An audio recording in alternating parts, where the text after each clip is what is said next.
statistic that anybody who's listening that is in multifamily, I'd encourage them to look at more closely is the true turnover rate and turn cost. Because when I ran the math on about 5,000 units, we were running about 55% turnover a year, and that was really unsustainable as Mm, turnover costs went from $1,000 to $4,000 a unit. wow. And and it's the national average is about 35%. So it's not small no matter what you're doing.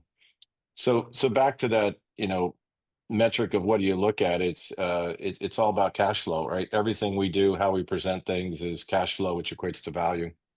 Yeah, excellent.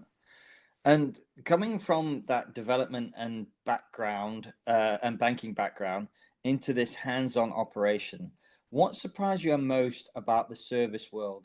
And what does the old sort of developer habits still serve you well when you're managing trades on the ground?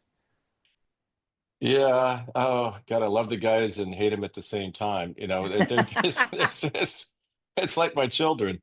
I tell my kids, like, I love you all, but I don't always like you all the time. And I kind of feel the same way about some of the guys in the field, but they're great people. My goal is for them to act like an owner out there and do a great job and have a great life and long-term stability financially and all. So um, the biggest surprise for me was the difficulty of finding great managers to kind of run things. I've struggled with because you either have great technicians who are great at what they do, but that's a different skill set than managing a fleet of Yeah, trucks or operations or customer service operations. And it's hard to find those people because what I find and I've said this to a few friends is the people I really want to run these things are doing it for themselves.